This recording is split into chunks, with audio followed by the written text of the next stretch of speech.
한 줄 아세요? 2006년에 이런 말을 썼어요. 워싱턴 정치는 레슬링의 복사판이 되고 말았습니다. 서로 때려눕히고 의자를 집어던집니다. 그렇게 해서는 아무 일도 제대로 되지 않습니다. 이게 2006년 10월 29일 날 텍사스 어느 신문과 한 인터뷰 내용입니다. 우리하고 똑같아요. 워싱턴 정치는 세계 레슬링 기구 WWF 레슬링의 복사판이 되고 말았다. 서로 때려눕히고 의자를 집어던진다. 그렇게 해서는 아무 일도 제대로 되지 않는다. 그래 두 가지를 주장합니다. 기성 정치에 물든 워싱턴 정치를 개혁하겠다. 그 다음에 K 스트리트, 워싱턴 로비 문화를 개선하겠다. 두 가지를 주장해서 대통령이 돼요. 그게 변화를 상징하고 맞아떨어졌어요. 그 다음에 비록 선거에는 졌습니다만 맥케인도 변화를 주장합니다.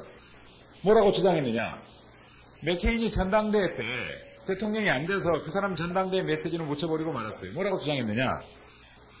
오래되고 지출은 많지만 하는 일 없이 나라보다 자신을 먼저 생각하는 워싱턴 사람들에게 경고한다 그랬어요. 변화가 오고 있다. 나라보다 자신을 먼저 생각하는 워싱턴 사람들에게 경고한다. 변화가 오고 있다. 그 다음에 우리는 워싱턴을 변화시키라고 선출됐지만 워싱턴이 우리를 변화시켜버렸다. 그러니까 기성 정치인들이 워싱턴을 변화시키기 위해서, 워싱턴 정치 문화를 변화시키기 위해서 정치를 하라고 국민들은 뽑아줬는데 우리가 워싱턴 정치 문화를 변화시키는 게 아니라 워싱턴 정치 문화가 우리를 변화시켜버렸다. 우린 부패했다. 우린 썩었다. 오바마 메시지나 맥케인의 메시지나 똑같았어요. 그럼 이런 메시지는 그 두 사람들만 하는 것이 아니라 그렇지 않아요. 멀리 가면 지미 카터. 그렇죠. 닉슨의 워터게이트에 대한 반발로 기성 정치는 썩었다. 워싱턴 정치는 썩었다. 그래가지고 조지아 주지사를 지내고 땅콩 농장주로 했던 지미 카터가 대통령이 돼요. 그 다음에 레이건 대통령이 어떻게 됩니까? 우익하고 포퓰리즘을 적절하게 결합시켜가지고 기성 워싱턴 정치 문화를 비판합니다. 그래서 대통령이 돼요. 그 다음에 클린턴 대통령도 마찬가지예요. 개혁적 포퓰리즘이에요. 그 다음에 아들 부시, 보수적 포퓰리즘이에요. 그 다음에 다시 그 사람의 8년 임기가 끝나고 오바마가 변화와 개혁, 워싱턴 정치 문화를 개선하겠다는 그 모토를 바탕으로 대통령이 됩니다. 자, 안병진 교수란 미국 정치를 연구한 훌륭한 정치학자가 있어요. 이분이 이렇게 정리를 합니다. 미국은 이렇다. 일반적으로 정치 후보자들이 포퓰리즘적인 언수를 통한 기대감을 고취시킨다. 그 다음 단계로 바깥으로부터 새로운 운동적 힘을 동원한다. 그런 다음에 집권을 해요. 그 다음 어떻게 되느냐? 기대치에 적응하지 못하는 워싱턴 정치에 편입돼 버린다. 그럼 국민들은 실망감이 생겨난다. 그런 다음 새로운 포퓰리즘적인 정치인이 등장하게 된다. 자, 이걸 우리나라 정치에 그대로 대입시킨 사람이 있어요. 최장직 교수입니다. 최장직 교수는 뭐라고 그랬느냐? 우리나라 정치는 냉정과 열정 사이라고 했어요. 국민들이 정치에 실망을 해요. 뜨거운 열정을 가진 새로운 백마탄 대통령을 원해요. 새로운 정치인을 희망을 해요. 그 정치인이 5년의 임기에 들어가면 결국은 기성정치에 매몰돼가지고 국민들은 차가운 냉정에 빠져버려요. 그랬다가 실망의 단계를 거쳐서 새로운 정치 지도자를 갈망을 해요. 그런 다음 집권 1년도 못해서 지지율이 반으로 뚝 떨어져 버려요. 우리는 지금 이런 악순환을 거듭하고 있어요. 미국도 그렇고 우리도 그래요. 전 세계적인 현상이에요. 독일도 그래요. 독일도. 자, 여기서 잠시 우리가 특히 진보 진영의 정치를 비판하는 무기 하나로 노무현 시대 만들어낸 말이 있어요. 가장 대표적인 말은 좌파고 그 다음에 또 뭘까요? 광기와 야만의 포퓰리즘이란 말이 있어요. 그렇죠? 들어보셨죠? 광기와 야만의 포퓰리즘이다. 그럼 포퓰리즘은 과연 나쁜 거냐 이거죠? 나쁘지 않아요. 나쁘지 않아요. 미국 정치를 움직이는 가장 대표적인 이념 중에 하나가 포퓰리즘입니다. 왜? 기성 정치인들, 엘리트주의하고 기득권주의에 물든 기성 정치인에 대항하는 가장 중요한 이념 중에 하나는 대중주의입니다.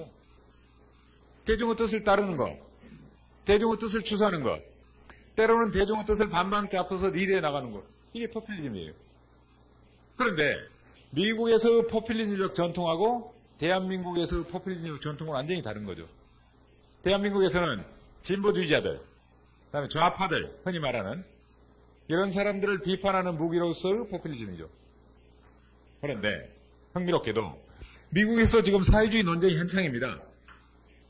왜냐하면 오바마가 뉴딜 정부 시대로 돌아가서 노동자들의 권리를 강화하는 쪽으로 가고 있고, 그 다음에 결코 상상하지 못했던 금융기관을 사실상 국유화하려고 하고 있고, 그 다음에 최저임금을 올려주는 쪽으로 가고 있고, 그 다음에 중산층의 삶을 복원하고, 그 다음에 부자들로부터 세금을 많이 걷고, 이런 정책으로 가고 있어요.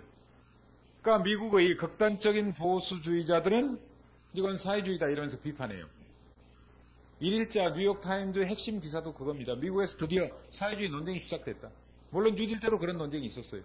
우리나라도 그런 논쟁이 있었어요. 지금도 그런 논쟁은 미국에서도 지금 다시 사회주의 논쟁이 벌어지고 있고 유럽식 사회주의로 가고 있는 거 아니냐, 이게 전번 주 2월 25일자인가요? 뉴스위크 표지 기사예요. 재밌게 읽었어요. 하여튼 다시 포퓰리즘으로 가자면 우리나라는 이렇게 비판하는 사람이 있습니다. 이렇게 한국에서 포퓰리즘은 아까 말씀 주신 대로 좌파에 대한 비판의 무기다. 그럼 누가 이걸 만들어냈느냐? 자유주의자를 혐오하는 사람들이 만들어냈다. 또 공화주의자를 혐오하는 사람들이 만들어냈다. 이렇게 비판하는 사람이 있어요. 물론 포퓰리즘의 극치는 남미처럼 가는 거죠. 과거 필리핀처럼 가는 거죠. 남미처럼 가는 겁니다. 국가 재정이 오로지 선심성 행정을 퍼뜨리는 겁니다. 국가 재정은 바닥나더라도 다 퍼주는 거죠. 그다음에 노동자 천국을 만든다는 이유로 그 사람들 요구를 다 들어줘요. 자유방임으로 흘러버리는 거죠. 그걸 위험하다고 생각하는 거죠, 저희들은. 그런 식으로 가서는 결코 안 되지만, 그런 식으로 극단적 포퓰리즘은 대단히 위험하지만, 현재 우리나라에서 광기와 야만의 포퓰리즘이라고 비난하는 건 학자적 입장에서, 정치학의 입장에서는 맞지 않다라는 겁니다. 맞지 않다.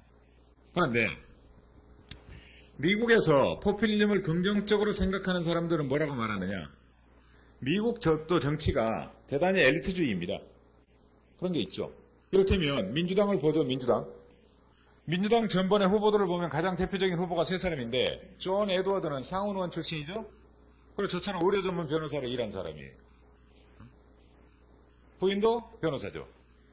그 다음에 클린턴 부부도 둘 다 예일대 나온 변호사들이에요. 그 다음에 오바마 부부도 둘 다 하버드 로스쿨 나온 변호사들이에요. 그렇죠. 그 다음에 맥케인 집안 생각해보세요. 엄청난 부를 상속한 집안 아니에요. 이런 식으로 생각보다 미국의 정치 지도층도 대단히 엘리트주의에 젖어 있어요. 그러면 그 엘리트주의를 경계할 수 있는 그 무기는 뭐냐? 포퓰리즘밖에 없다. 이렇게 말해요. 대중주의다. 대중노선이다. 흔히 운동권이나 노동운동을 하는 사람들이 대중노선이라는 말을 쓰는데, 그런 본래적 의미의 대중노선이 바로 미국 정치에서 포퓰리즘이 되는 거예요. 물론 반론은 있을 수 있을 겁니다. 하여튼 극단적인 의미의 포퓰리즘은 대단히 위험할 수 있다. 그렇지만 한국적 지형에서 포퓰리즘이라고 정의하는 건 맞지 않을 수도 있다. 그 말씀을 제가 드리고 싶어서 굳이 몇 가지 메모를 해온 겁니다. 그 다음에요.